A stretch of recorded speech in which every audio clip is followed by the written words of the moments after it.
you'll lead us. Father, we thank you tonight for your loveliness and your kindness and your mercy. Thank you for all your goodness. We continuously pray that you bless our community, let us be prosperous, bless our citizens, and let everyone get along. We ask this in your son Jesus' name. Amen. Amen. The meeting will come to order at 6:05.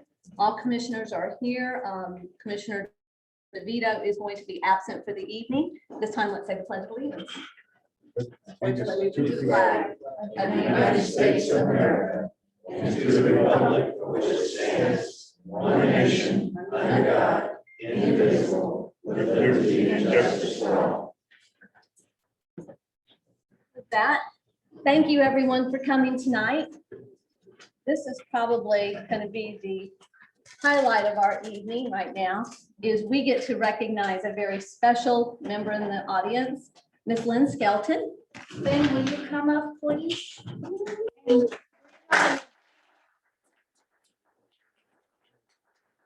I'm going to start this off. Ms. Skelton is a teacher at Middleton Burney, and she is retiring after 42 years of teaching.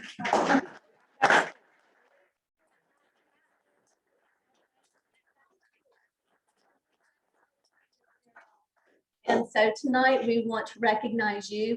And with that, Commissioner West, who I know has worked with you for many of those years, because Commissioner West served you 46 years you taught up. 40 out there 40. and 2 after school and 4 at the high school. And also we have, tonight, we have school board member Holly Pickens. She would come up also. And Tim Adams, he has been, and I'd like her family, all of them to come up, please. And I think that I know that Commissioner West wants to say a few words. And then I know school board member Ms. Pickens also wants to say a few words. As we call it. And then this is your family. Yes. To my surprise, they came in this afternoon. And her husband, Brad, he's retiring also. Brad, how many years do you have? 30. 30 years. Okay. Only 30. Only 30.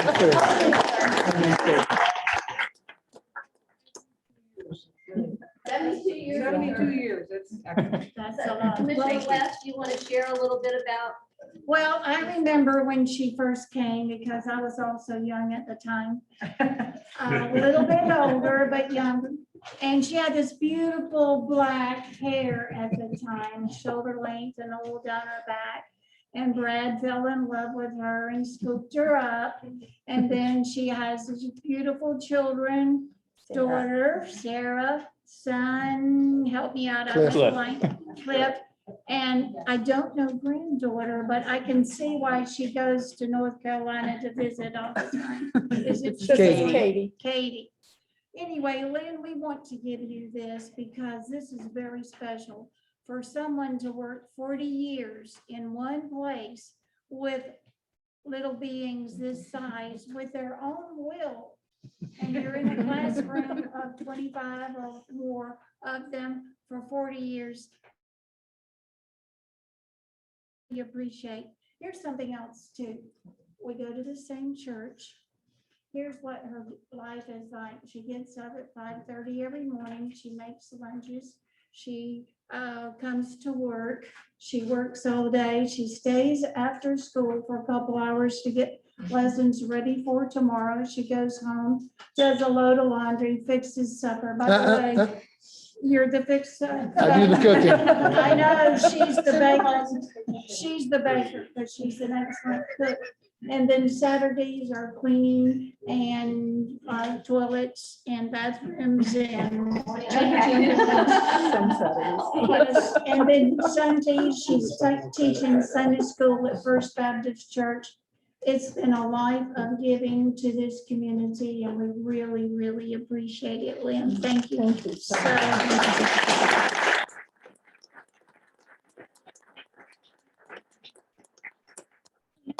I spoke at Lynn's, they had a retirement party for today at Middleton Burney. she was very surprised. It was really exciting to see. She saw Sarah first. I don't even think she realized that the other three were coming, and she just hugged Sarah, and it was a special moment for me, and I started crying. So, I was lost after that. But 42 years in the teaching profession is really astonishing.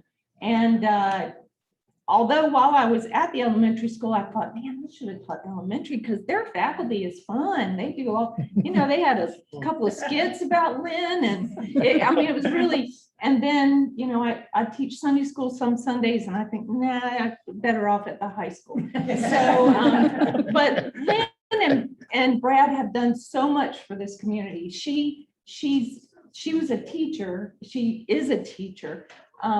But they do so much more. Ms. West talked about her work at the church.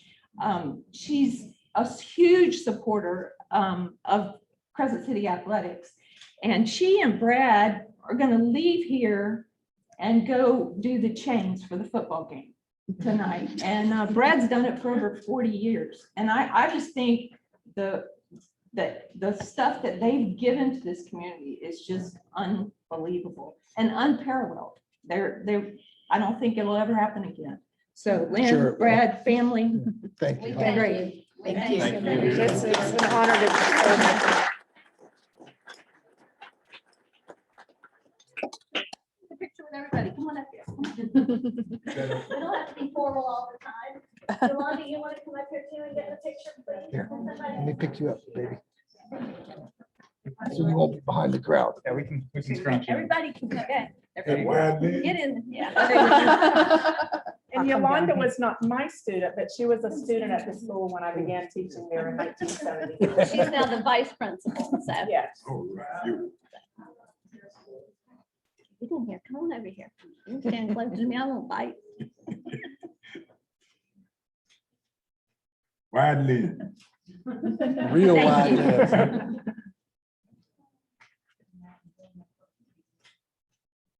Thank you. Everybody, let's give her a round of applause.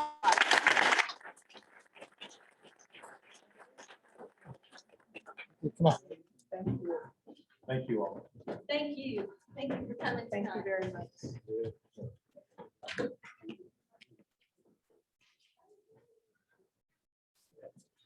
Now, that is true public service. It is. True public service. Okay, from that, announcements by the chair, we're going to go to that. I do want to say that again, I'm going to remind everybody, Cops, Kids, and Kayaks is next Saturday. Everybody that is volunteering in that has done a great job. We're all excited about it. You'll see the banners all over town. And then also our shots. Yesterday, we did our second round of shots here in Crescent City, and I'm pleased to announce that they gave out 69 vaccinations yesterday. Last time it was 50. They said that some communities they go to and they only do 4. So they were astounded at how many people showed up. So thank everybody for everything that they did for that. Okay. And I think at this time we're going to go, we have the minutes. That's all my announcements. We do have the superintendent.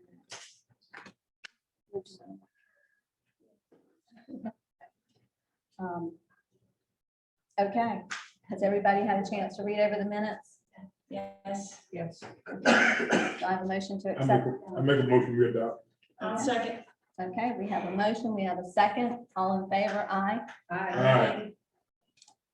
Okay, the ayes have it. Thank you. Our next one is going to be a presentation, and we have Ashley McCool and Superintendent Sorensen. Thank you so much for coming this evening. And Ashley is going to lead us in a presentation to kind of give us an overview of what the future holds for Crescent City and our schools.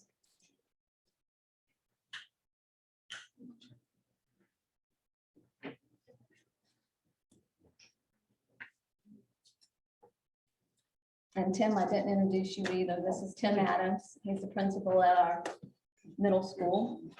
Thank you so much.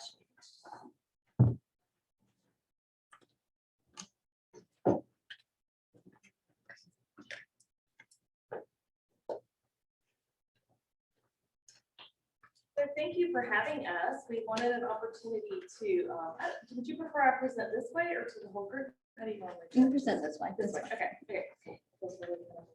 Yeah, so Mr. Adams is going to be sharing with you some of the considerations that were made in the effort to consolidate our schools. Mainly the new configuration from the K5, 6, 8, 9, 12 configuration.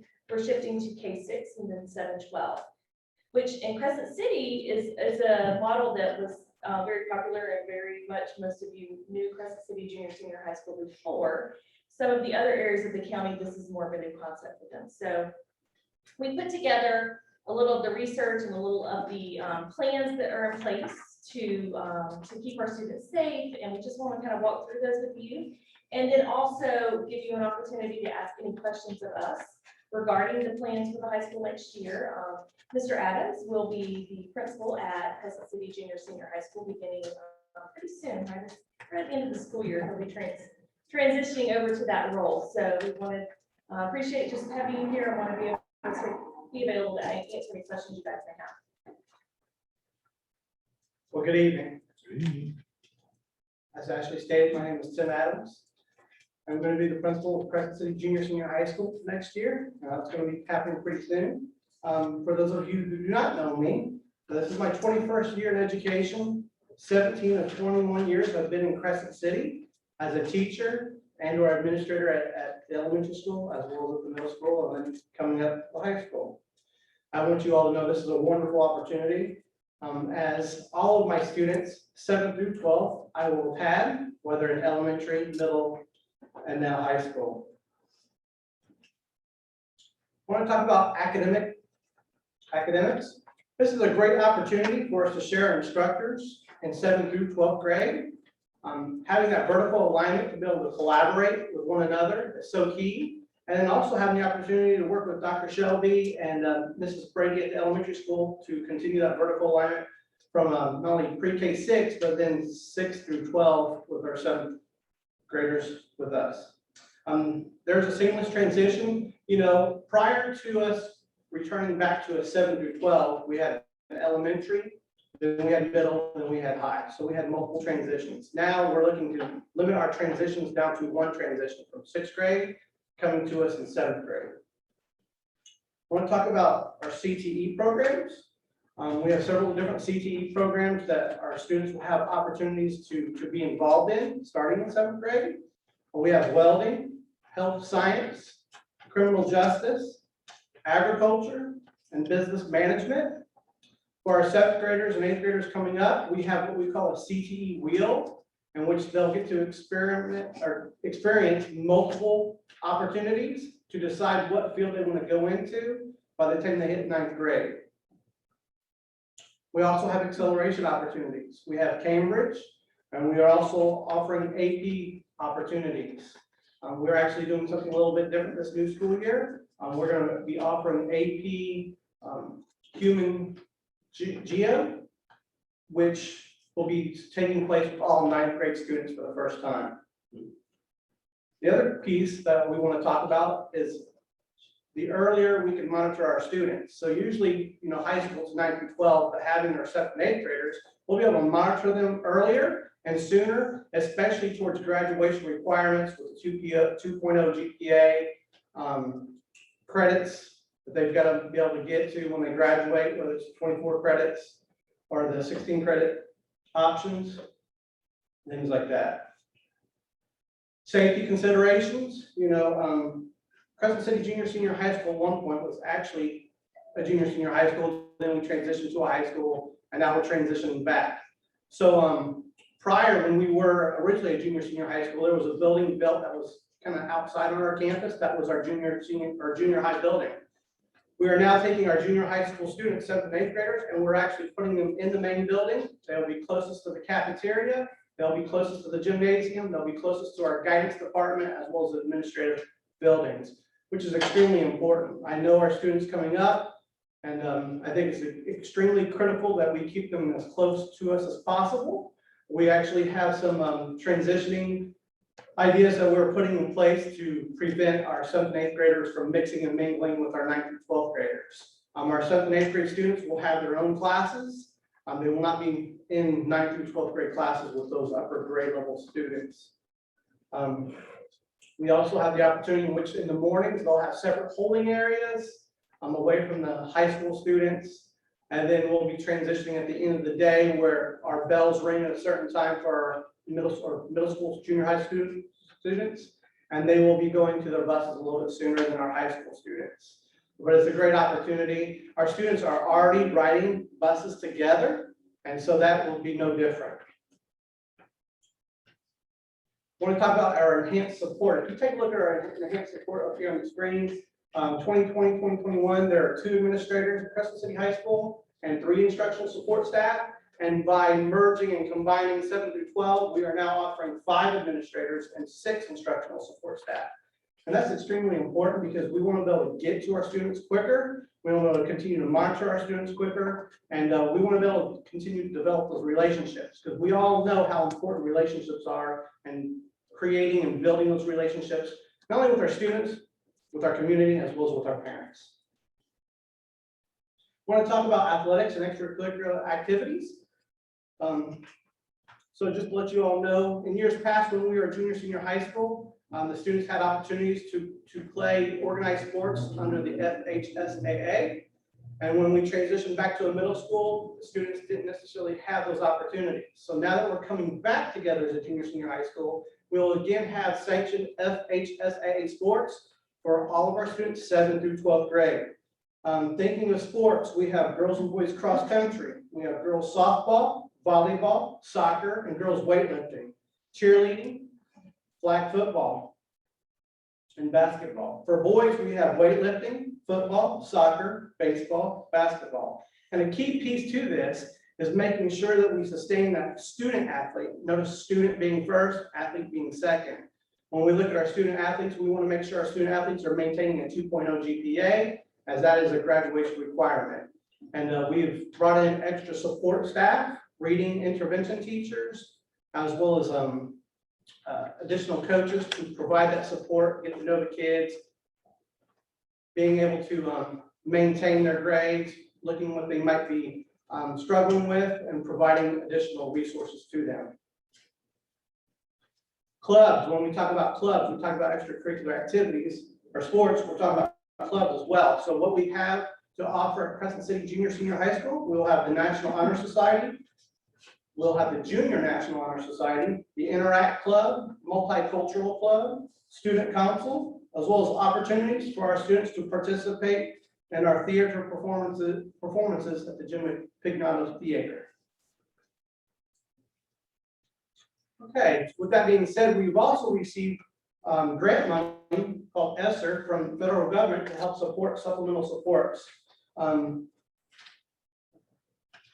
We have college and career readiness, which provides personnel for supporting students to apply and get accepted into technical centers, colleges, and universities.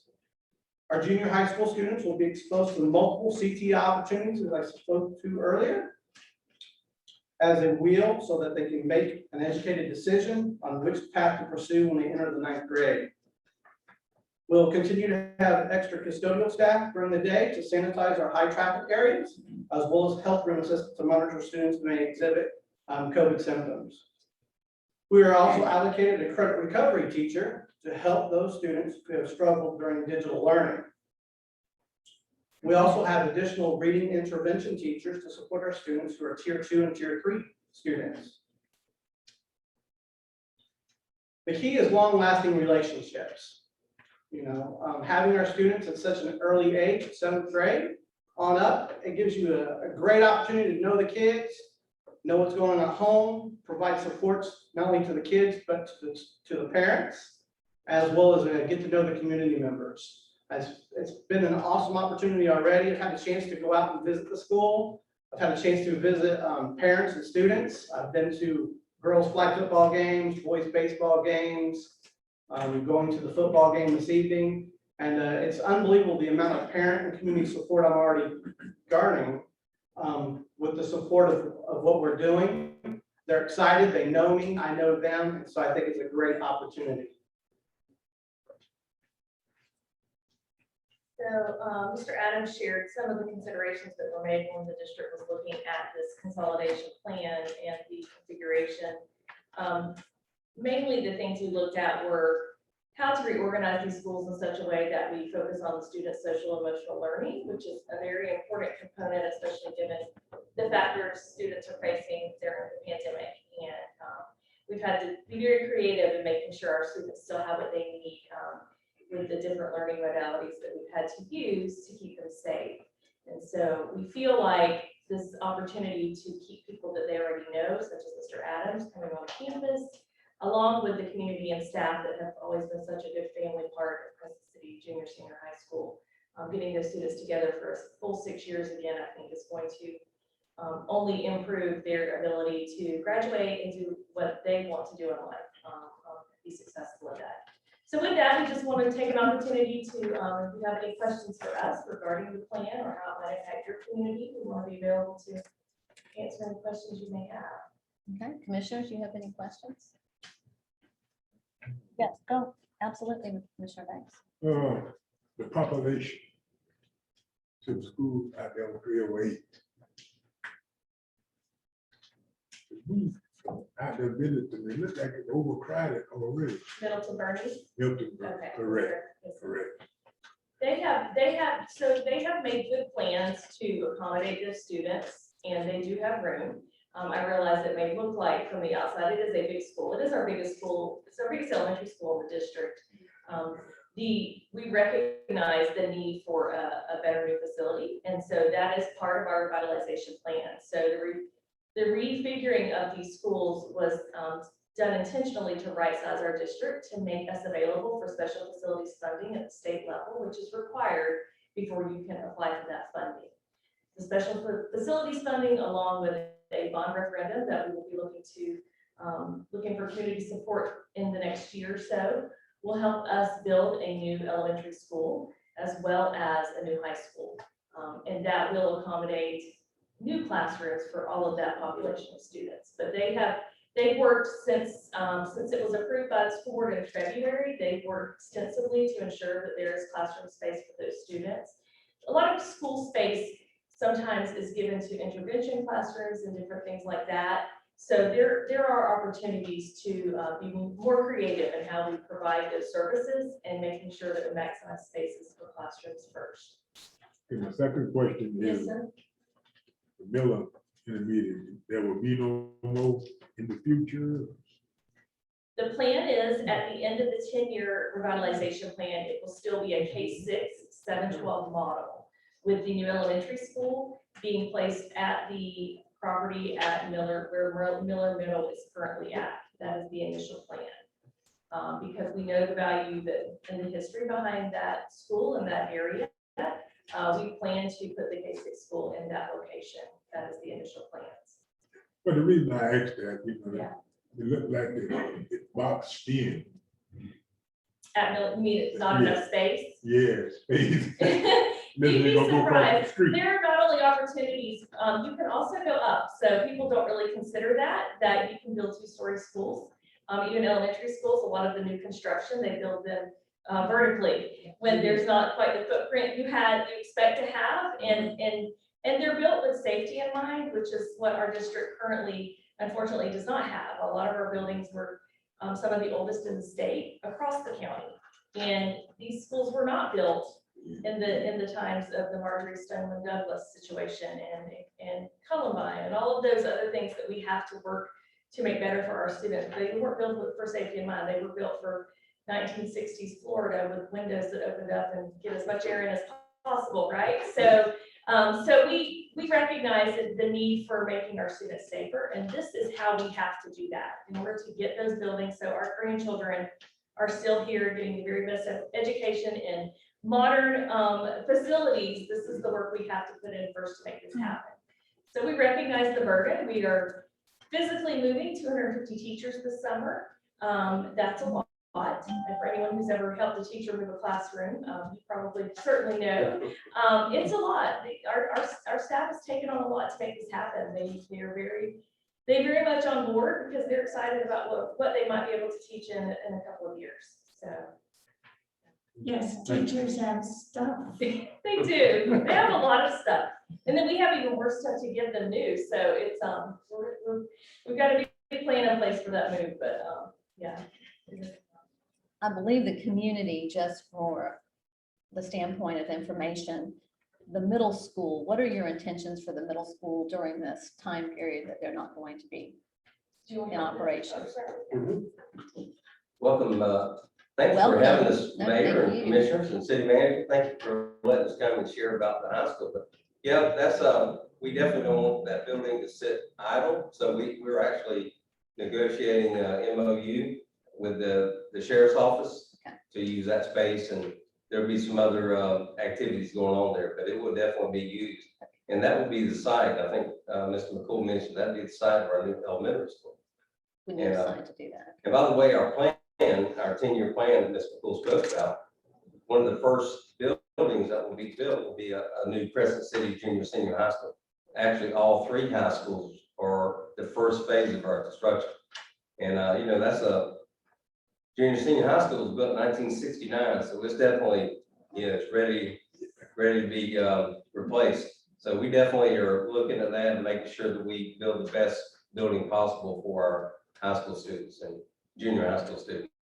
But we're very excited for Mr. Principal here, Mr. Adams, to be there. And by the way, just want to brag about one thing. This is the first year that we graduated Cambridge students from Crescent City High School. You know, we expanded Cambridge, and this is the first graduating class of Cambridge students. So it's a great day for Crescent City, and those kids are going to do great things. So, by the way, Ms. McCool, she didn't tell you what she did. She used to actually work down here in Crescent City, but she's now our Director of Community Relations, and she's in charge of our communication. So if you have any groups here in South Putnam that you need an explanation, or you just need us to come talk to them, she's the person to come do it, because she looks better to me and sounds better to me, so I'll send her down, okay? So thank you again for having us, and we're here No, to answer thank any you. questions. Thank you for coming. I think the biggest concern is that the rumor was out there that they were going to tear the school down. And, you know, it was going to be just a void area for a little while. Now, we know the sheriff's department is going to use it as a substation. So we just want to make sure that that rumor is.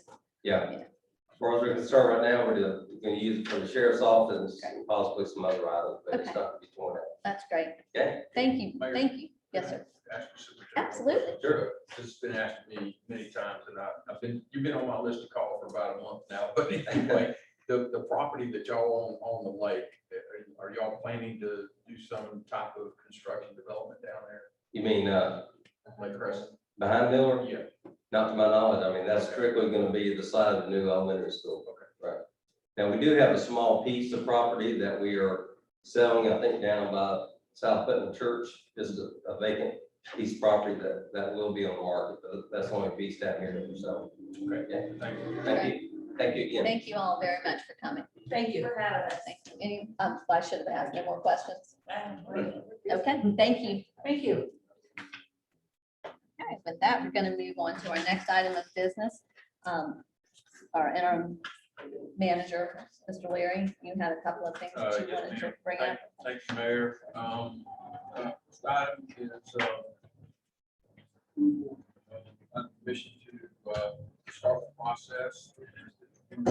Job announcement for the permanent city manager position.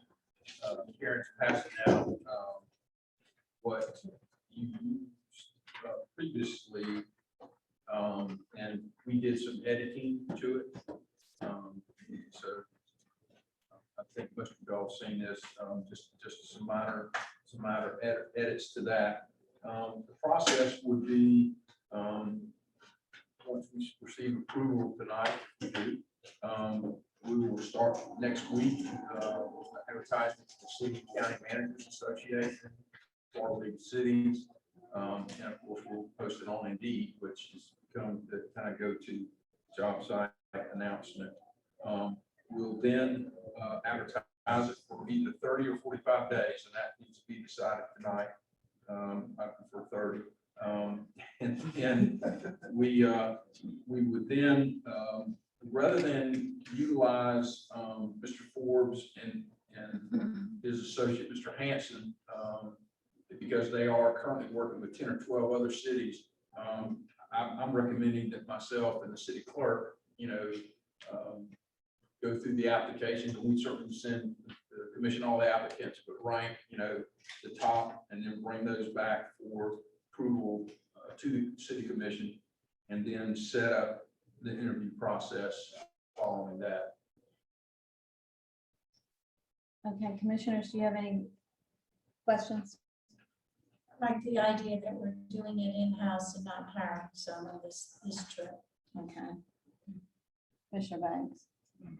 I do, Commissioner Burton. Okay, one of the, if you get down to the bottom, is budgeted at 85. I think it should be, we did a range and voted on that 75 to 85. Sorry, that's correct, yeah. I'm sorry, that was my mistake. That's okay. You weren't here when we did that, Karen, so that's, but we did do that.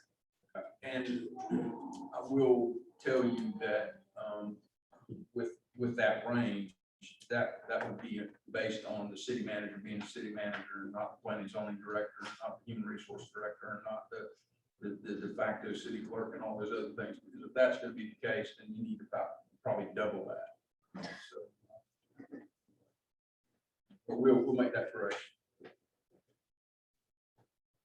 Okay. Any other questions? Can I get a motion to move forward? Commissioner Banks. That's there. Okay.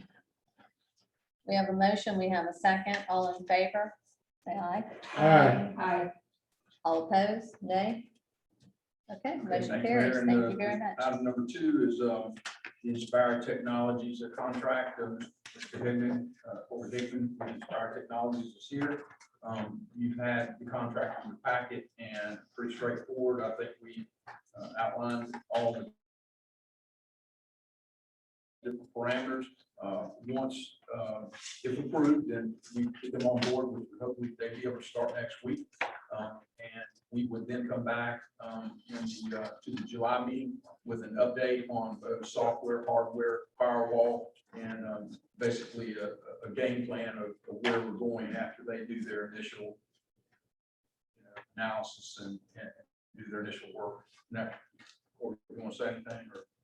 That sums it up. Yeah, so that's our plan. So the staff recommendation is for approval of the contract. Okay, commissioners, have you had a chance to look over this contract? Do we have any questions? Yeah. It looked good. Well, the contract looks good. But it's easy to say that he's gonna come in and he's gonna take a little bit of time to figure out what all we need. I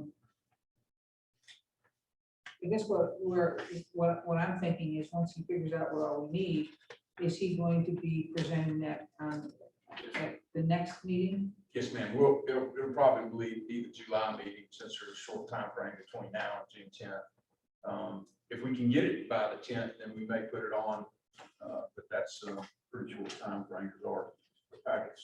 No, our packets can be ready a week before, so. Okay, yeah, we could probably get it done by the 10th. Yeah. Understanding, the difference between the IT consultant coming in and the finance consultant that came in, we paid the finance consultant to do a 30-day analysis, and then they came back. Well, I just am very curious as to what the plan or what the steps are gonna be, and if that's the case, then I'm okay. Would you like me to address that a little bit? Please. Right. So when I met with Mr. Leary, we did basically a quick 15-minute walkthrough, just to kind of look at the things. Those items that we addressed at the last meeting were what I saw in about 15 minutes. So I'll be honest, this Crescent City is not a very large, city. We don't have a lot of equipment to inspect. So I think Mr. Leary's correct. I think we can probably get that straightened out the first day or two that I'm here. The biggest thing, like I said, we did not have on this packet specifically were backups. I don't know how much data you guys have, so that's going to be dictated on how much you guys have and all that stuff. So I need to sort through some of that stuff. But the majority of the stuff I'm going to knock out in the first day. When we come out, I'll have one of my other employees with us here, and we'll knock out as soon as the equipment comes in. That stuff can get installed the same day. The shipping is going to be the longest wait time on all of this stuff. So a lot of the software that we're talking about, the antivirus, I can get installed the first day that I'm here, You know, a lot of the configuration, there's some changes we need to make on the server, how stuff is backed up, how stuff is stored. All that stuff is gonna get knocked out the first end of the year. Okay, I mean, We also hope to modernize our phone system so we don't have to dial 15 numbers to get out a call. And I think the mayor also had a question about the security system in. Mayor, I don't know if you would be able to do this, but I've had some concerns since the get-go because we have no way of knowing who's in and out of the building at what time. And so we definitely, I feel that we need a security system installed. Physical access control for either badges or keys, you know, in addition to camera systems. Any of the, if you want to look at modernizing any of the telecommunication equipment, either the phone system or you know, Zoom calls for remote meetings, all this stuff can be addressed. Fortunately, it all costs money, so Right. but we can at least let you know where you sit and let you know what we recommend from that standpoint and what we think it costs. A lot of that stuff, you know, like I said, physical access control, installing, that's not our specialty. We're an IT company, we deal with computers for the most part, you know, phone systems, that kind of stuff. But we've dealt with a number of the companies that I can list 5 or 6 off the top of my head. They're pretty good guys and we get competing quotes for you guys. Vendor management is one of the big things that we do on that front. So we'll do that on your I behalf. saw that I'll let you know. did that you did the vendor management. Yep, absolutely. So we've done a lot of that for the sheriff's office, for the city, and so the city of Black, and a lot of that transpired with you guys as well. Okay. You have any, so what is he going to bring us back on the 10th?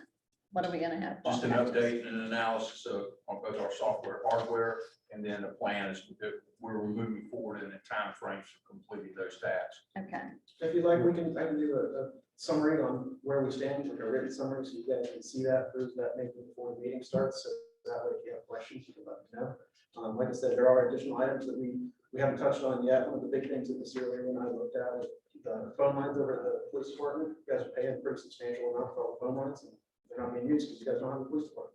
Can you slow down and speak into the microphone, please? Yes, ma'am, I apologize. Is that better? Can you hear me now? Yes. So those are just a few of the things that we're gonna do. Like I said, really, once we hit the ground in here, I'll have a better game plan of what we're doing. Within the first week or so, we should have at least a good game plan for the rest of this fiscal year. Okay. So, yes, sir, Commissioner Banks. My problem has always been, the walk-in. It's all right coming through the customer service side, but when you can walk right into her office, that bothers me. I'm very concerned about that. It's dangerous, so we need to try to, I don't know what we're gonna be able to do, maybe lock the door. And put an arrow point down to, we got the bugs in there. But that's just too much, that's just too open. yeah. For a place of business like this, to just walk right in. Yep. I see, so you're thinking a buzzer or I don't know. Well, and maybe just come in that door. Yeah. Everybody, we got to see her. And maybe we need to try to sit down and brainstorm and think up some kind of way for her safety. Because it's not safe. And our city manager is not gonna be safe either, because if they can come in there, they know where his office is, come in one time and scope it out, and they're already in there. So we should take a look at that too. Absolutely. So I don't know what can be did, but we need to do something. If we don't do it, we'll lock up. Absolutely. And that's one of the things that we would address, you know, obviously that would probably be building maintenance, that may be some construction involved to build additional doors to create separation, but from a technology standpoint, we can absolutely help out on the front. Okay. Well, you know, just the idea, I don't want to charge you, just the idea. Absolutely. And I like that you put in here that you're gonna support the city commission meetings, Yes, ma'am. especially as we've gone to Zoom, which by the way, is our Zoom, is it? Okay, I just wanted to make sure because it's not. Okay. So that's important, and also there to resolve emergency issues, like on a Friday night when we get an alert. Yeah. Okay, somebody will be there. Okay, All right. commission, do we have a motion to accept this contract? I so move. Okay, we have a motion. Do we have a Second. second? All in favor? Aye. I All opposed? Nay. Okay, the ayes have it. Thank you very much. Thank you. Mayor, item 7D, CRA board, I'm still trying to wrap my hands around Okay, that whole And we CRA would- process. So we could continue this Okay. until the June 10th meeting and give you a little more time. I'm still doing some research on what would be the best direction for us to move with that. Okay. Thank you. And I'm sorry, I'm remiss, I should have introduced Bobby Pickens, who is the attorney. He is sitting in for Jay with the same firm, Holmes and Young. He'll be working with us over the next few weeks while Mr. Asbury is recovering from illness. Okay. Thank you. Welcome, Bonnie. Also, Mayor, the finance director told me right before the meeting that we need to appoint or find somebody to replace Mr. West on the fire department of firefighters pension board. So if you know anyone that would be interested in serving on that, I think they meet quarterly. Monthly. Monthly. So, but very important position for our firefighters and with respect to their pension. And that concludes my items. Does she have any questions? Okay. Thank you very much. Mr. Pickens, do you want, we talked earlier, I know you've been working a little bit with Mr. Leary on the Masonic Lodge. That has become a true nuisance Yes, it is. over there, and now it's also a safety hazard. And so I think the time has come. I know that they've kicked the can down the road for a long time, just trying to figure out what to do with it, but the time has come that we need to address this issue over the Masonic Lodge. So can you tell us a little bit about what you found and what our options might be? Yes, Mayor. So I was able to track down the original deed. I gave it to all the commissioners, Mr. James. I do have a copy of the original deed of the Masonic Lodge from 1957. There's a copy of it. Nothing's been done. We did a brief title search with Black. You wanna, yeah, just so you have a microphone. Well, you used to, but when you moved over there. I think if you readjust. We used to be in Cindy's Yeah. spot. All Yeah. of these should go and we should get back to where we were at one time. That's where that is. So Okay. as I was saying, we did a brief title search through Black Abstract, Mr. Warrenville Height, and there's been nothing done on the deed since 1957. Obviously, we don't know if any of these people that the property was granted to are still alive. Obviously, the simple solution would be if they could deed it over to the city. If that option isn't available, I was speaking to Mr. Leary before the meeting, and it appears, we don't know the exact amount, but there appears to be maybe even in the range of $100,000 worth of codes enforcement violations. So the city would have the option of placing a lien on the property and then after a time period foreclosing on that property. And at the sale, obviously, the price at the public sale, at the foreclosure sale will be placed at what the city has in it, the attorney's fees and everything like that. If the auction didn't bring the amount that the city wanted, then the city would own it. That's another option. Probably the most involved option would be to get the court to declare it a public nuisance, and then the city could, the court would order the person to abate the public nuisance if the court would determine that it was a public nuisance. In a certain amount of time, that would involve getting injunctions and all kinds of stuff like that. If the court ultimately determined that it was a public nuisance, they would allow the city to place liens on the property and then it would go through another foreclosure process. Obviously, the easiest process would be to get, if anybody is still alive that's on this deed, to deed it over to the city. If that's not possible, then there are other options that the city has that are just a little more involved. Commissioner Banks. I was a member of this lodge for 30-some years, and everybody that you have down here is deceased. That's all. The headquarters basically takes the property back of the lodge, and the headquarters is in Jacksonville. Did y'all check in Jacksonville? I can get a phone number from you from the last wish master of the lodge. He stays out there in the Smiley Road. I get a phone number. But when I approached him, it's been about 6 or 7 months ago. He told me, as far as he concerned, the city could do what they wanted to do. Mr. Mayor, Leary, you Yeah, spoke to, I did. I had a conversation with Commissioner Banks. And, Duly, I had a conversation with the gentleman, and he is very ill, but yeah, he said that they'd be happy to just deed it over to the city. right. Unfortunately, he's not on the deed, so if we could work through the Jacksonville headquarters for the Masonic Lodge, then that might be a quicker avenue. Maybe they could quit claim it to the city, but we need to get that torn down. Yeah, it is a sore. I get a bunch of inquiries about it. Bad, and it got round to the backside of it, got a hornet nest. Really? Big ones? Yes. Yeah. And it's dangerous. So people going in there staying in Oh, yeah. there. I read about it, I meet my visitor right by there early one morning, fella come stretching out like he was in the matrix. You probably thought he was. you probably did. Yeah, so it really is a danger. Almost all the windows and the upstairs and the room. Our goal is Yes, to focus on Main Street yeah. revitalization and clean up, and, we're gonna get that done. And the city going to buy the bullet. Yeah. Yeah. When I say that, so and I'm not talking about, no, I don't know how much we put away in our budget for that. But the last time the city had that a bullet was on Center Street around there. About $20,000 for 2 houses. We got that asbestos.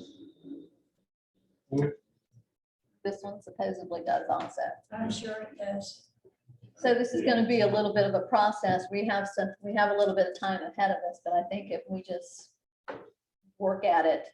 I spoke to Keith about if there's any way we could do anything, and he said anytime, I guess they've tried to put boards on there that they've been removed, so. Just making sure, maybe with some no trespassing, some more no trespassing signs on there, and I don't know what we can do with it until that time, but the sheriff's office also making sure they're aware that I know that they've been patrolling that area. I think the only thing that I know that we could probably do, it probably would stand for a little while, is to put a fence around it. And that gonna cost a little money. I think we can expedite the process and we can get it torn down. I mean, that's my goal. Good. And what I can do now that I know that I'll be filling in for Mr. Asbury, I can take this project, the lead on this project, and contact anybody in Jacksonville, and then maybe at the June 10th meeting, come back with a more exhaustive list of all the legal options that the city has. I compiled this in about a day, so I'm sure there's more options out there that the city could take. So I have a little bit more time. Maybe at that June 10th meeting, come back with more comprehensive assessment of all the legal options that the city has. Okay, thank you. Thank you very much. Thank you for staying on top of this. Okay, I'm gonna skip around right now if we can, and we're gonna go to, I'm gonna open up for our public hearing. Everyone's okay, and hold the commission comments for afterwards. Is that okay with everybody? Are they in agreement? Yeah. Yes. Okay.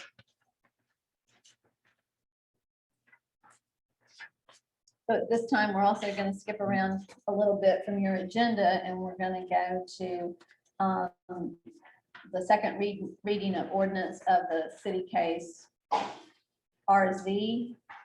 That second reading, at this point in time, we're going to withdraw this until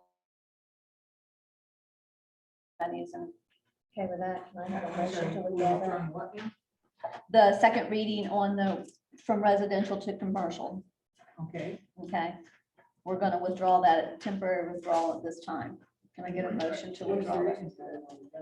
We just, I can explain. Yes, please. When we first got that one, it was the residential to, it was the commercial to residential zoning. The wording wasn't put properly down. So when I did it, I just went ahead and copied it all, and we went ahead and did it, so now we have to go back and do a first reading on it, and that's gonna be on June 10th. Okay, so So, the first reading's now gonna be on June on June 10th? 10th, we're just gonna start from there and then go forward with it. Thank you, Karen, for You're welcome. Okay. Then we're gonna go to ordinance 2021. This is our second reading. An ordinance of the city of Crescent City approving the rezoning of approximately 14.6 acres of property more fully described from the current classification of multifamily residential, MR-1, to the classification of RV Park PUD and providing for an effective date. At this time, do we have any? Go ahead. You want to make a presentation? Kennedy, yeah, I'm here for the applicant, 124 Central Avenue. Just wanted to point out, was hoping I didn't have to do the whole dog and pony show again. I have it here if you want it.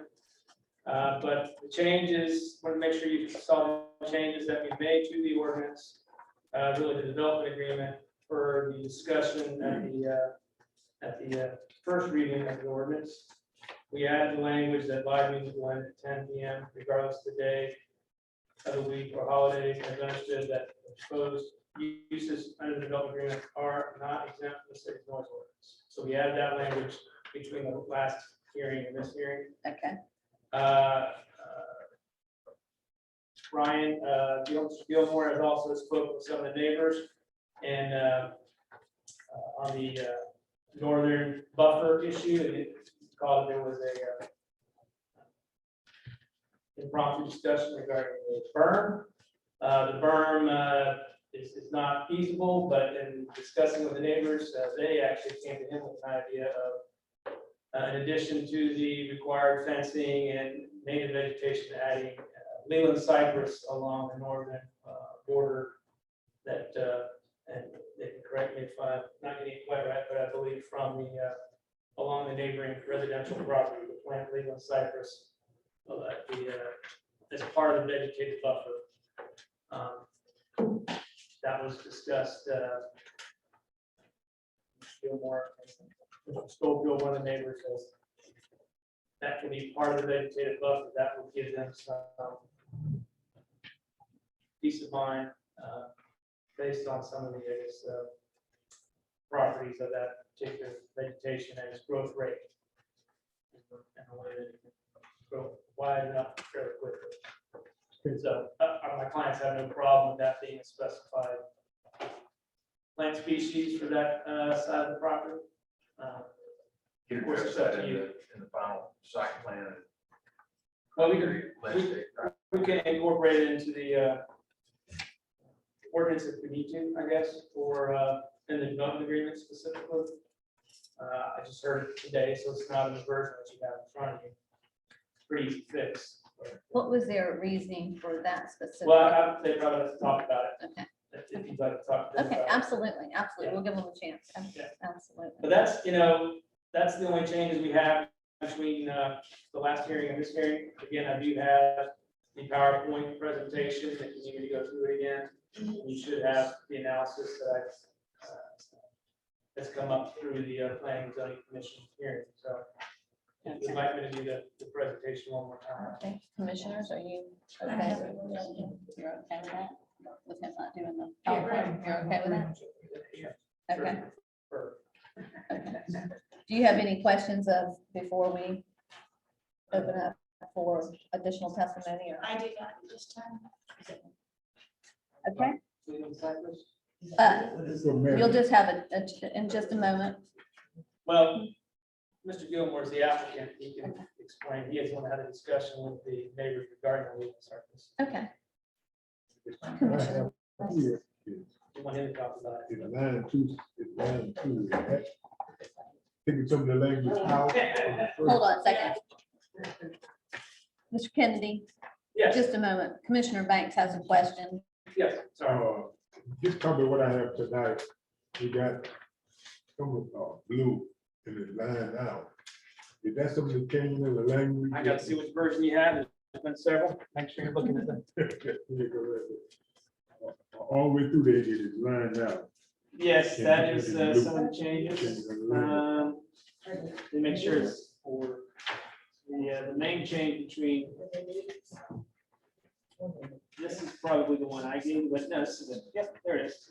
So that would be the change that we made. That, all these other changes were made based on the Planning and Zoning Commission. So yeah, but that just shows you all the edits that were made since P and Z and your last meeting was this, just this one paragraph. See, we add language regarding Okay. no live music. So what we found out about, we gonna do is. Yeah, I apologize. I should have pointed out where it was in the actual development agreement. To another permanent copy, correct, with all the corrections. Right. Yes, you get a Right. copy to sign. Yes, Yeah. Okay, the okay, final sign. okay, I just wanted to know. Yes, that. paragraph 2C on page 3 is where we made the change. Have it total, we're on the Okay. line.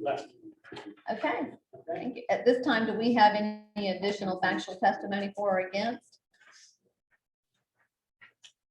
No one in the audience for that? Okay, then we'll have public input. I'm going to open it up for public input at this time. Karen has she has a new stopwatch for our 2 minutes. So if anybody would like to speak. Would anybody want to speak? Yes, sir. You want to come forward? We just ask that you pronounce your name and your address and speak into the microphone.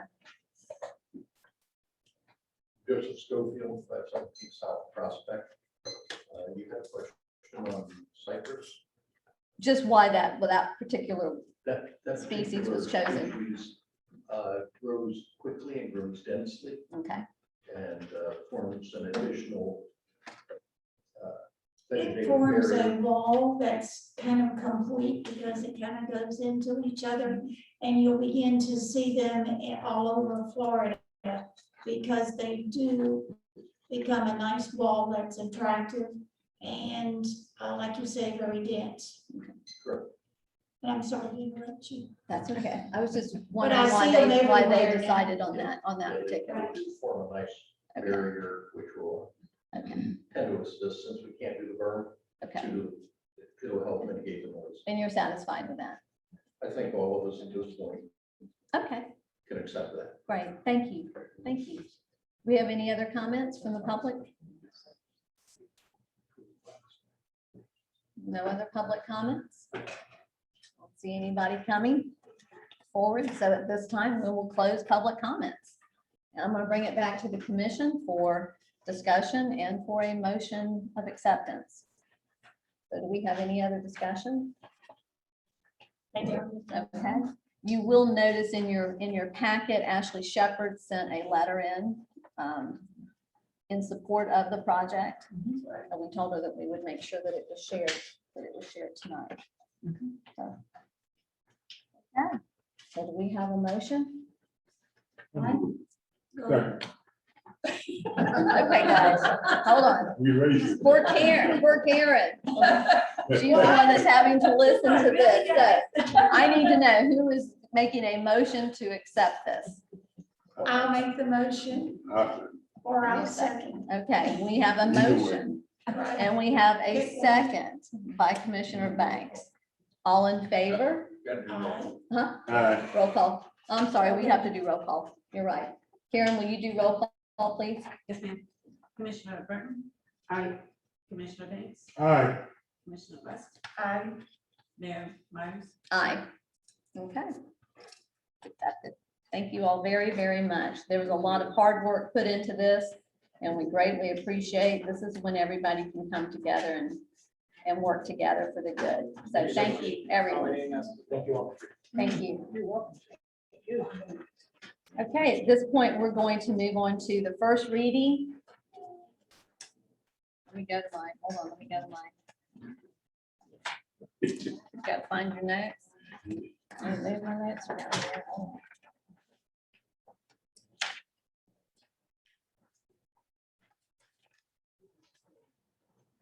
Okay, this is the first reading of ordinance 2021-05, an ordinance of the City Commission of the City of Crescent City, Florida, relating to code enforcement by the city, providing for legislative findings, intent, providing for a short title, providing for code enforcement proceedings and procedures relating to the codes and ordinances of the city, providing for a special magistrate, code enforcement process, providing for definitions, providing for jurisdiction and related matters pertaining to code enforcement, providing for the repeal ordinance number 03-005, sections 2-62 through 2-72, providing for codification as the new chapter number 2, beginning with chapter 2, section 62, and through 2-74, providing for conflicts, providing for severability and an effective date. Did y'all get all that? Kind of read Okay, so So, do you want to, Yeah. Mr. Leary, you want to present? sure. Excuse me. Thank you. Mayor, this is an ordinance that first started the workshop last August, I believe, and was drafted by the city attorney. And essentially, it would establish a code enforcement magistrate to use in the code enforcement process versus a code enforcement board. And would, from the staff perspective, and I think from the city attorney, would make a much smoother process, timely, more efficient, and, be able for us to hear more cases in a more timely manner and get them resolved quicker. So this is just the first reading and open to any questions you have with respect to the cost of a magistrate would be borne out of administrative fines. So most of all the cost for the magistrate services would be offset, and the city wouldn't have to pay, hopefully would not have to pay anything other than our code enforcement staff, our city clerk, and the city manager's time for the code enforcement magistrate, code enforcement meetings. So I'll be happy to answer any questions. Okay, commissioners, do you have any questions before we open it up for public comment? We discussed this on and off several months now. I'm sorry. I said we discussed this on and off several months now. Yeah. Right. Okay, I think this is something that you're finding more and more municipalities, especially your smaller municipalities, are going to, because it's harder and harder. Predominantly all local governments are going to it, not just because of the fact that, it is hard to get forms of people to serve on a voluntary basis. But it sets up a process that certainly expedites any legal proceedings that we have to do, or the city attorney would have to do in the process. And I think it will, having worked with it both in Putnam and Clay County, I think it will expedite us getting these code violations resolved. Okay, thank you. Okay, at this time, do we have any additional factual testimony for or against? Are you going to do public comments? You're doing public comment. I haven't called that yet, but I just want to make sure we don't have, there's no attorneys, anybody for or against this in the audience. Okay. Okay, at this time, we're going to open up public comment. Karen, if you would, Yes, I just heard it said that we talked about this. would you introduce yourself, please, Dave? 304 Chestnut Street. I just heard it said that we talked about this for several months. The last I heard was last month when Commissioner Burton proposed it. The time before that we talked about it, it was presented back when Mr. Peterson was mayor. And at the time, the commission said, well, how much is this going to cost? And it was tasked to Jay to find out what the cost of a magistrate was going to be. And we never got that back. So I don't understand why we're moving forward when we didn't get what we asked for in the first place. Just wondering, I'm fine with a magistrate. Okay.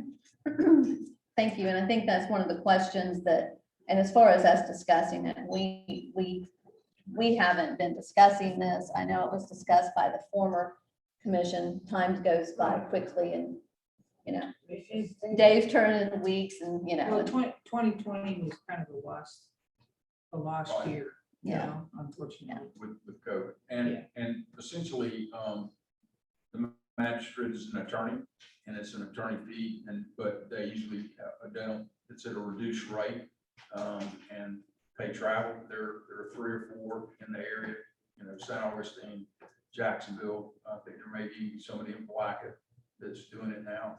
And so essentially the cost would just be the hourly rate for the magistrate. I think it was, Mayor, Yes, sir. I think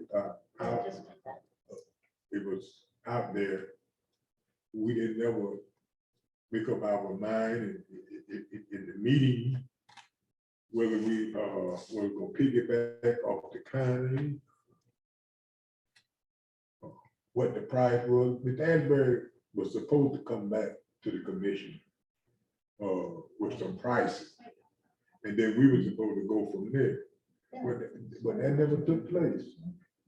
Well, if I remember, he did kind of come back with a price. He kind of said that really depended upon just what our interim manager said, what the lawyers kind of charge for whatever it is that they're dealing with. And he didn't feel that it was going to be necessarily an awful lot of money. Now, what does that mean? I think it's very hard to put a lawyer's time in a box and say, this particular thing is going to cost $100, because all of the boxes are different. And sometimes the box grows. So it really, I think, amounts to what kind of transitions during that, during what's going on with the fines and all the other things that kind of go along with that discussion for the magistrate. I don't know if I'm making sense here, but that's kind of the way I understood it. Is I don't think that he could necessarily come up with what's going to cost us this amount of money. I don't know. I didn't understand it that way. Well, I didn't get a good idea of the process, the complete process. What I'm trying to get a good idea. You want to understand the I process. want to understand the process. I'd be happy to explain it to you. The process is the same as it would be with a code enforcement board, except you have a magistrate in replacing a board. And so the magistrate sits as a quasi judicial official, and essentially makes decisions based on facts of the case, the violations, input from the violator and the code enforcement officer. And so it doesn't work any differently than the way it works now. You just have a magistrate. That individual would only hear those cases that were brought forth by the city. And I anticipate that we would be able to clean up a backlog of cases we have now in a very short period of time, and that we may only need to have the magistrate in once every 2 months or 3 months, just depending on how quickly we can get this backlog done. And I don't anticipate any funds having to be expended by the city, except for the staff that you currently have, code enforcement officer, city clerk, and city manager.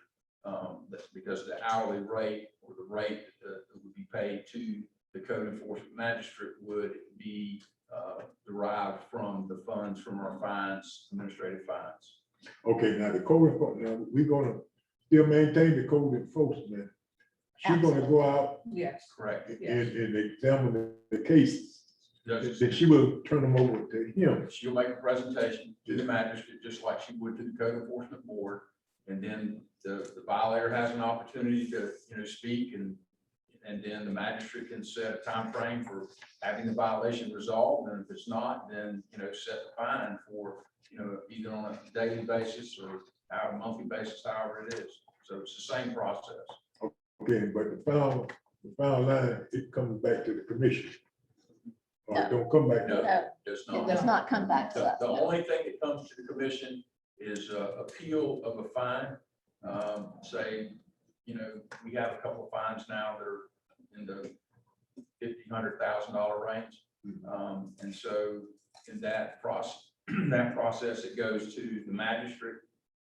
He makes a recommendation, just as a code enforcement board would to the commission. The commission has a final say so on the fine, the actual appeal of a fine. Oh, okay. And the other side of this too, Commissioner Banks, is that the code enforcement officer, she will be presenting with our city attorney. Our city attorney will also be involved in this in presentation to the magistrate on behalf of the city. So she won't be out there on her own. She'll be with the city Well, then attorney. it's good for us to know that, because I didn't know that. Yeah. When they explained that, then. Thank you. And a lot of this, it takes, when you're dealing with this, I mean, it's tough to get someone on code enforcement. It's one thing for planning and zoning, but code enforcement, you run into them in Dixie, and this kind of takes all the drama out of that as well. So, Diane's like 3 or 4 checks up. I'm with Mr. Banks. When we first talked about this, the questions were, what was the rate that we would be paying? Obviously, if we're paying travel from Jacksonville, it's gonna be a lot more than travel from Palaca. And also, we had not decided on the frequency that this magistrate's going to come. The onus would now be on the code enforcement officer.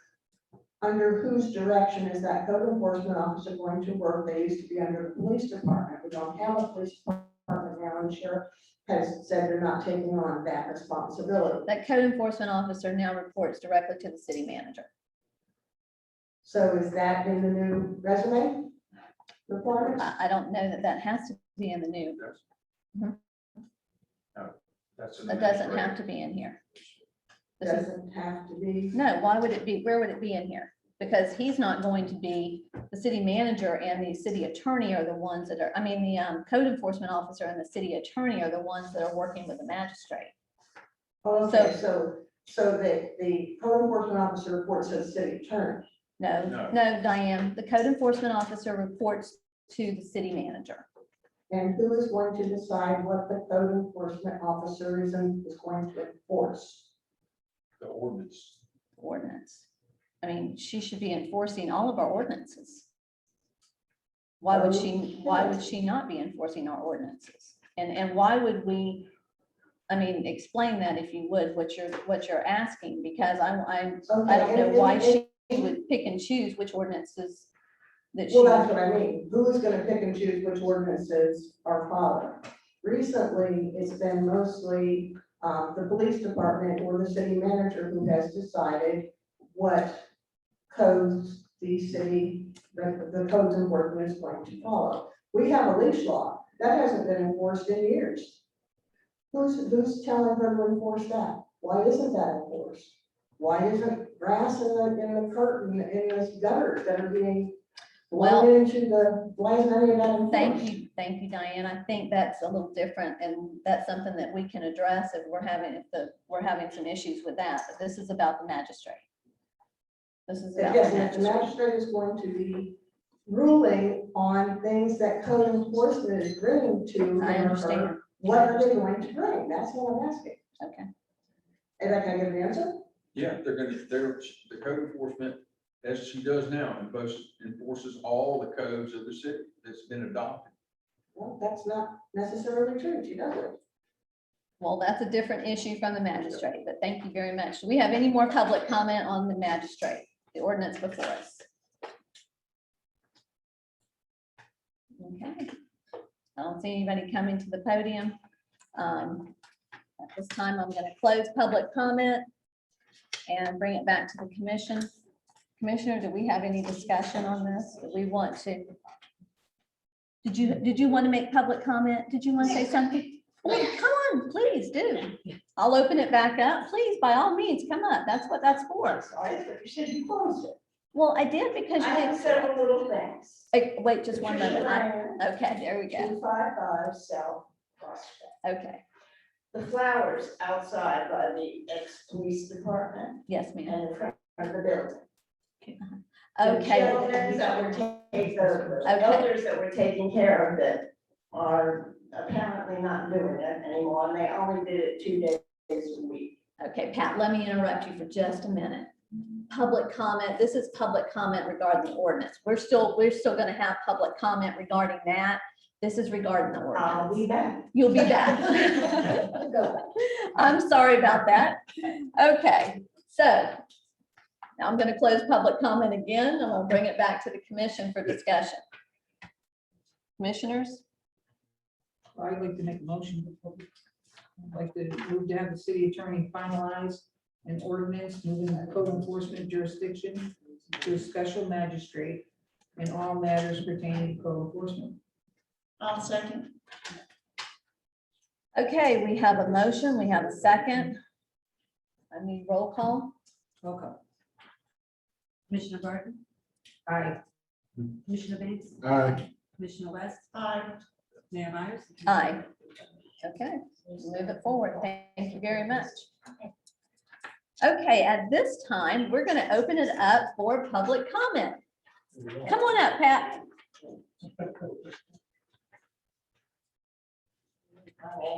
Yes, ma'am, I'm sorry. The flowers. Yes, ma'am. Police department Yes, and ma'am. City Hall. They're not being taken care of like they were. And, is there any possibility of having your park work skewed or moving it? Because it would be a gosh darn shame for all that work that Lisa and her husband did, Steve, I know. to take care of. Besides, that's about the only thing that looks good in this town. The middle of the streets are dead things. All the side streets, the curbs are all, the grass is all growing all over the place. It doesn't look kept. People put their garbage out any day of the week they want, and they leave it there. So things are looking kind of poor. So I am concerned about your flowers out front. There must be other places in the town where they could be placed where people would water them. But I understand that you're not allowed to move it because they belong to the city. Is that true? They do belong to the city, yes. So why can't the city move them? Where would the city move? Why can't you have an auction for somebody that wants it? I already heard that the, one of the real estate owners would love to have one and would take care of it, rather than them rot there on the street. That's a big concern.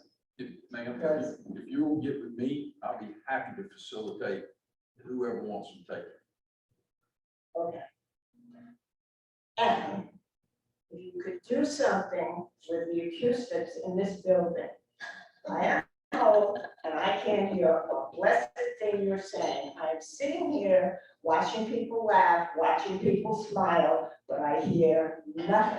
And I am not the only one complaining, because we have some extra money. Rather than giving raises, maybe you better fix the acoustics. I know many, many people in this town that are not coming here because they can't hear. And they also feel, I'm sorry to tell you, that they're budding city hall, like the old expression. Like their voice doesn't matter.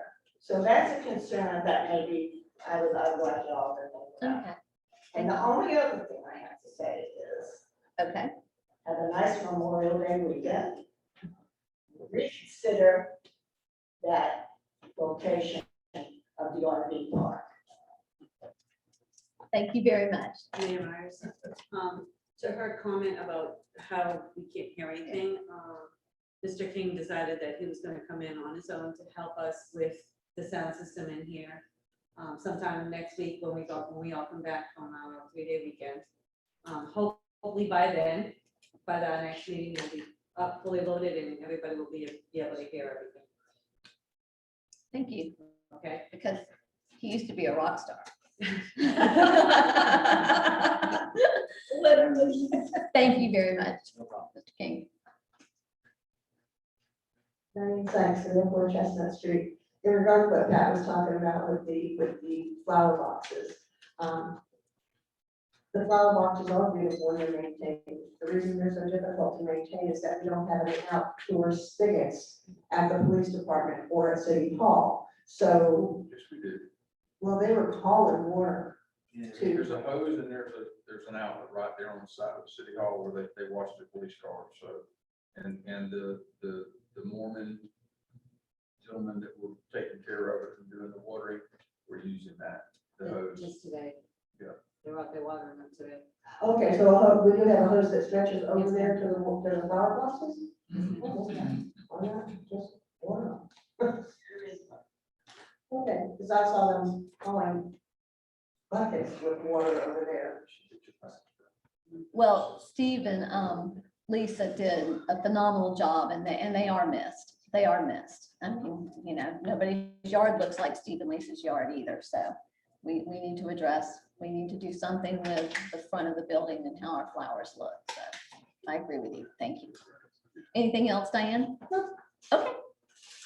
Do we have any other public comment? I'm gonna go, oh, Public? yes, On sir. anything? Yeah. On anything, Scott anything. King, 721 on Avenue. They haven't, they're repaving Central Avenue on the west side.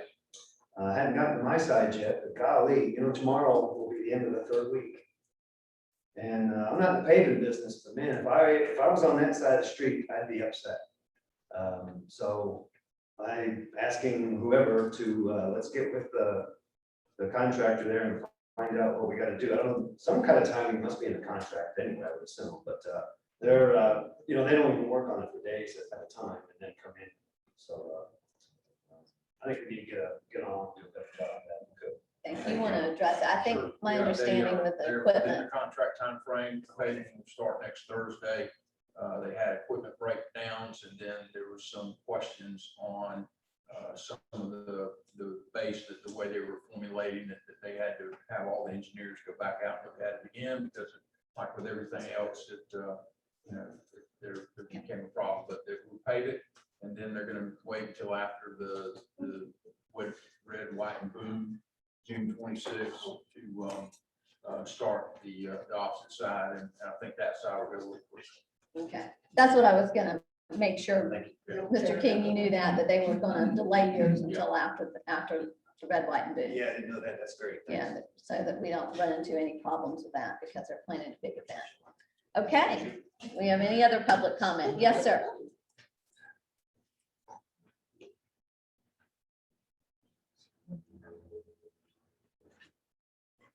Stiff sitting there. It's cold in this building. I'm shaking. I know. Good evening, commissioners.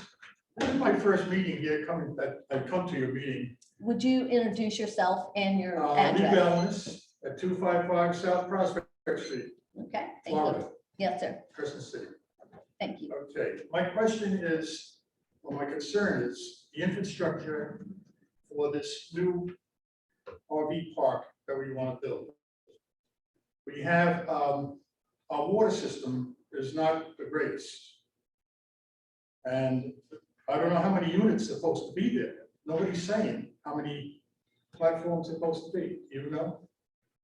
120 plus or minus. Okay. That's not counting the cabins and all the other things. No, that's everything. So when That's these everything. people start to use water, a lot of water, is our system going to be able to handle it? Yes, it is. If you've been at earlier meetings, all the engineering's been done. The areas that we're having water problems with pressure are old. I mean, 80 years old, Yes. and they need to be replaced. We're in the process of looking at long-term or short, long-term replacement and engineering. But the projects are in excess of $1 million each for both Main Street and the east side. So, but yes, water and sewer will not be a problem there, and there's ample capacity. Is the water going to be coming from Prospect Street? Where is that made? I think it's coming off of some. There's gonna be no problem with. Well, that's hearsay. I mean, was there That's what engineering done on that? Yes, sir, absolutely.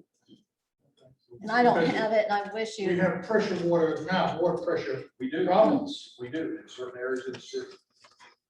As every city that's as old as Crescent City, Palaca has them, St. Augustine has them, everybody has them.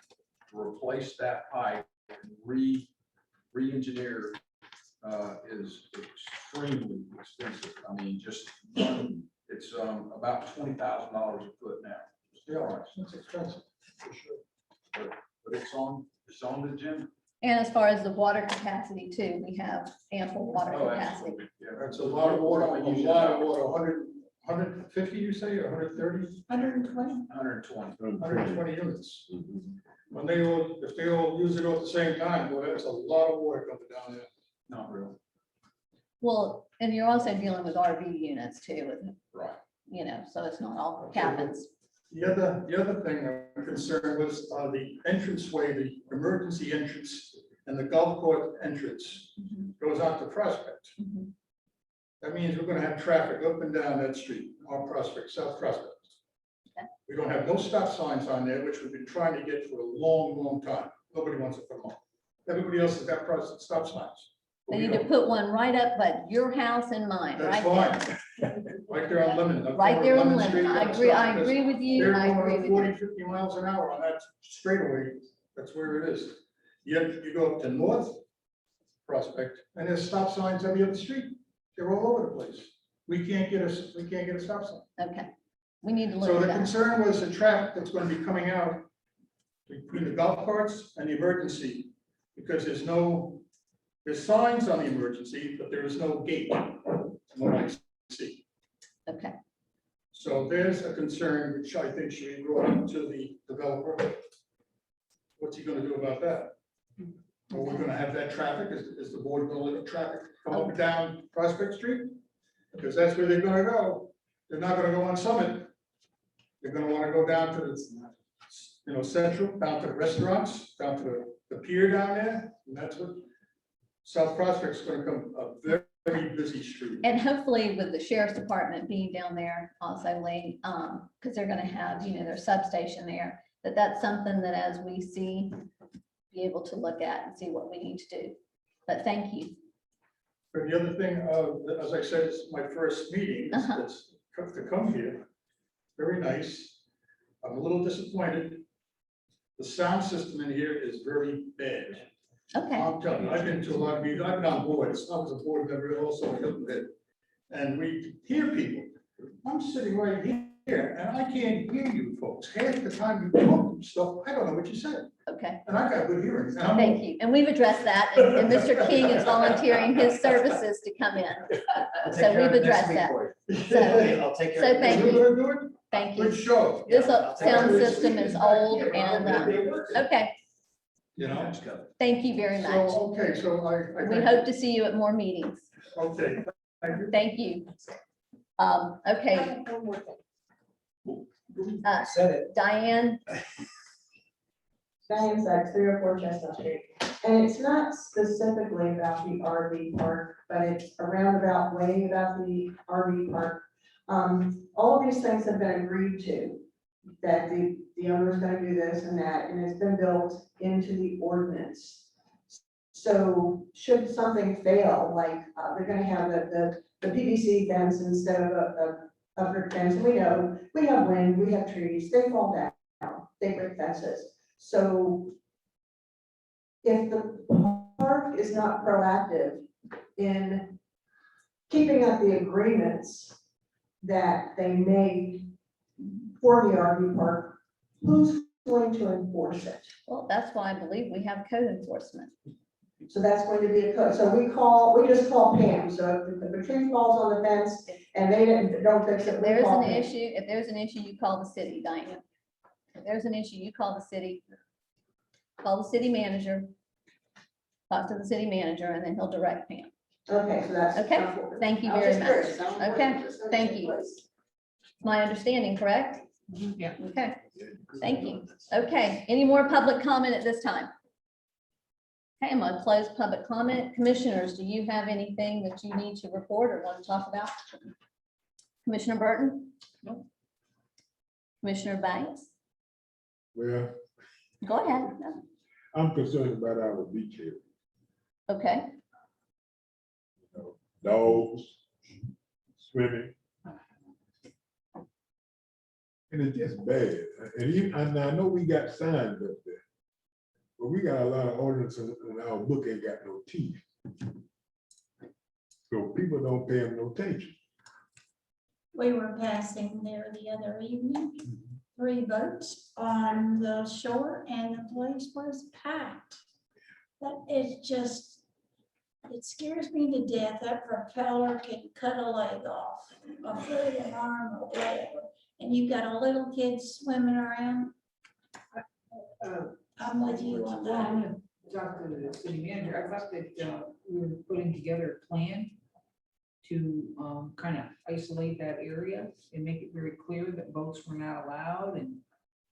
No jet skis, Yeah, no no jet boats, skis, no no- airplanes. Well, no motorized Where are we vessel. with that? I think I it thought- goes into motorized I thought- vessels. We've I ordered, thought Keith the was signs have been working on that. ordered, and we're trying to work with the sheriff's department to figure out which is the best type of road float system that, you know, we can anchor that won't disappear, or, you know, that'll be very noticeable, and boats and kayakers and jet skis won't be able to go in that area.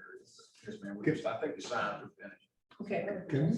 Can I come up here and get a copy of that ordinance Which ordinance? about the park area there? We should have something on paper somewhere regarding to that park area. Okay, we'll certainly go. I haven't seen one, but we'll be happy to look for it. And it might not be such monster, but we need to, Well, if we don't, then. we need to put some teeth in something. We need You know, to make one. Together. Well, we're gonna have to do that anyway with the motorized vessels, and I know that the sheriff's department, that they're going to be with Cops Kids and Kayaks, they're going to be out there working with what kind of, you know, what they can put out there to kind of rope that area off. They also brought in, not last weekend, weekend before last, they brought in their sweat unit, and they had bags and bags and bags of debris and garbage that they took out from the water area and bagged it up. And today, I believe they cleaned up the park benches there. Yeah, they pressure washed them, trying to clean those up. So, but you're right, we do need to do something so that it has some teeth in it. I don't want to be out of line, but can we leave some space for boaters? I guess nobody boats here. Read the newspaper. There's rarely, is there an accident with a boat and a swimmer. People that boat they know what they're doing. So if we do block it, can we at least leave part of it available to, that's where people get, how they get there to swim. How they get there, and I understand, Yeah, I think thanks. there should be an area that we could work with. I think the floating dock area be the case spot for the boat. Since we all know Yes. that property all the way down, maybe we can clear some area right, you know, south of the Yeah. beach that boats can come up to. But I don't want them coming up to the beach area. Yeah, I understand. Especially with Hallie's now, it's a thing to put your boat in, swim Right. around, fish, go eat lunch, and then Right, go to yeah, the beach. I got it. It's fun. You know, so, great, thanks. And we don't want to restrict that because that's part of the charm of our city. But if we allow boats to come to the floating dock and let the individuals know of limits. And then we wouldn't have to spend a whole lot of money add on. Right. Might just put a sign up there. But yet still, we still need to pass something so we have some teeth. So when the officers come up there and tell them they got something to go by, they can come back if they hard headed. Yeah, Yeah, and charge them. I agree with you. We need to, You because need to put, whatever we do. common sense isn't working. No, it ain't work. We can put some with teeth there, so, you know. Okay. We're Commissioner making a mistake. Diane, And this is kind of important because it goes to the magistrate thing. we've already passed the magistrate, Diane, I'm sorry, but we've already passed it. You'll have an opportunity at the next one, or if you'll get with us prior to, if you'll just get with us prior to the next meeting. You can even meet with us individually. We appreciate you meeting with us individually also. Sure, thank you. So, you're welcome. Commissioner West, do you have anything? I'm good now. You're good? Okay. Everybody good? Okay, meeting's adjourned, 7:40. That's the date on the kayak. The Saturday. 5th. Saturday. the 5th. Okay, thank you.